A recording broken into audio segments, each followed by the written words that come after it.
अस्सलामु अलैकुम वरहमतुल्लाहि वबरकातुहू। जी हाँ नाज़रीन, मैं मोहम्मद आबिद क़ासमी फिर हाजिर हुआ हूँ आप हजरात की खिदमत में एक बहुत अहम ख़ास तारीख को लेकर। जी हाँ नाज़रीन, जैसा कि जब कोई कौम अपने बुजुर्गों की तारीख को भूल जाती है, अपनी माजी को भूल जाती है, इतिहास पढ़ना छोड़ देती है, तो फिर वो कौम कभी भी तरक्की नहीं कर सकती, फिर वो कौम कभी भी कामयाबी हासिल नहीं कर सकती। इसी तरह हिंदुस्तान के मुसलमानों ने अपने बुजुर्गों की कुर्बानियों को भुला दिया है, अपने बुजुर्गों के इतिहास को भुला दिया है।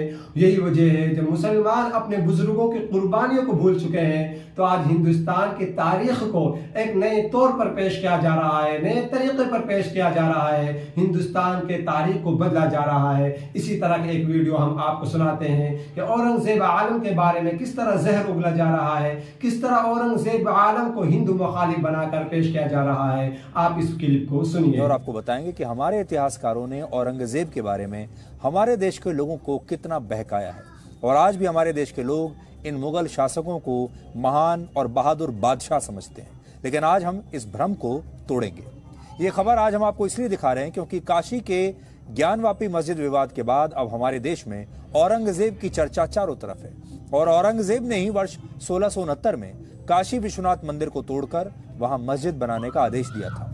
लेकिन अकबरुद्दीन ओवैसी जैसे नेता आज भी औरंगजेब की मजार पर जाते हैं और औरंगजेब को याद करते हैं, और ये नेता औरंगजेब जैसे लोगों को ही अपना वंशज बताते हैं। सच यह है कि औरंगजेब भारत को एक इस्लामिक राष्ट्र बनाना चाहता था, और इसके लिए उसकी नीतियां बिल्कुल स्पष्ट थी।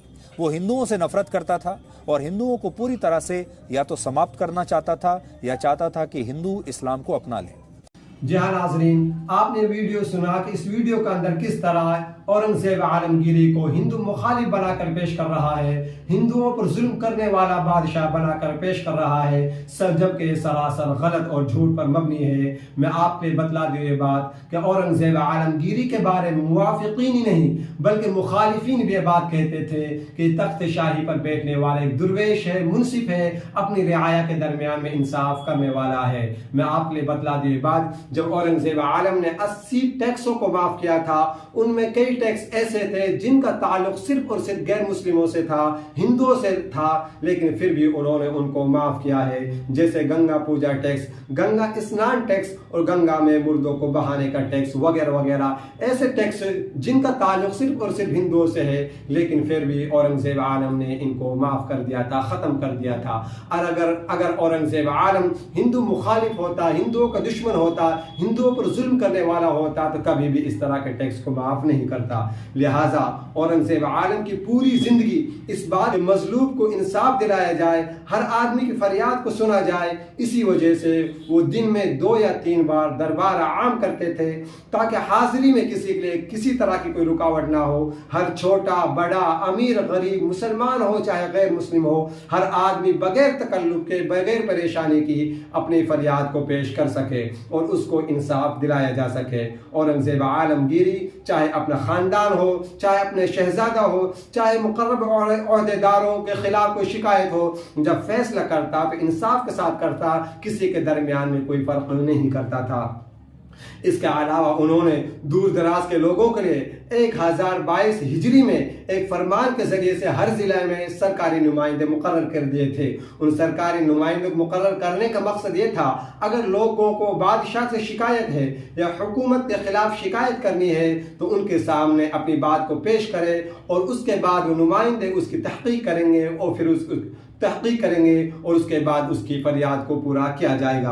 औरंगजेब आलमगीरी का एक बड़ा कारनामा यह भी था, किसी भी तरह की शिकायत के लिए एक उन्होंने पर्चा नवेसी का निज़ाम बनाया था, जिसके जरिए से कोई आदमी भी किसी भी अहदेदार के खिलाफ अपनी शिकायत कर सकता था, अपनी मदद की पुकार लगा सकता था। और उसका सबसे बड़ा फायदा यह हुआ था कि जो अहदेदार रिश्वत लेने वाले थे, चाहे वो रिश्वत गिफ्ट की शक्ल में हो या नजराने के तौर पर हो या हदिये के तौर पर हो, औरंगजेब आलम ने बिल्कुल लिया, सद्देबाब कर दिया था कि किसी भी तरह का कोई ओहदेदार रिश्वत नहीं देगा, यानी हदिया वगैरह, नजराना वगैरह नहीं देगा। जिस तरह औरंगजेब आलम ने रिश्वत पर पाबंदी लगा दी थी, इसी तरह उन्होंने दरबार शाही में बादशाहों की तारीफ करने वाले शोरा पर भी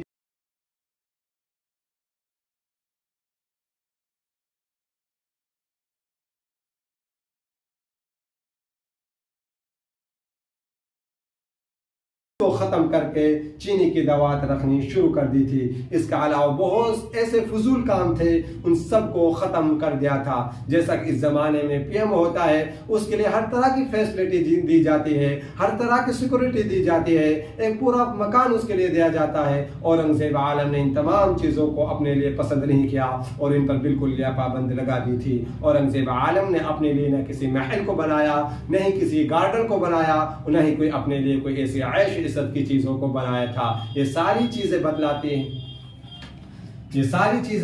हैं कि औरंगज़ेब आलम एक मुनसिफ और आदिल बादशाह था, जिसने अपने रियाया के दरमियान में हर एतबार से इंसाफ किया है, मजलूम की शिकायत को सुना है, मजलूम की फरियाद को पूरा किया है और उन्होंने अपने रियाया के दरमियान इंसाफ किया है। लेकिन आज उसको हिंदू मुखालिफ बनाकर पेश किया जा रहा है, हिंदुओं पर जुल्म करने वाला बादशाह बनाकर पेश किया जा रहा है, जो कि सरासर गलत और झूठ पर मबनी है। उम्मीद है कि आप हज़रात की वीडियो पसंद आई होगी। अगर वीडियो पसंद आई हो तो वीडियो को लाइक करें, शेयर करें और हमारे चैनल को सब्सक्राइब करें। अस्सलामु अलैकुम व रहमतुल्लाहि व बरकातहू।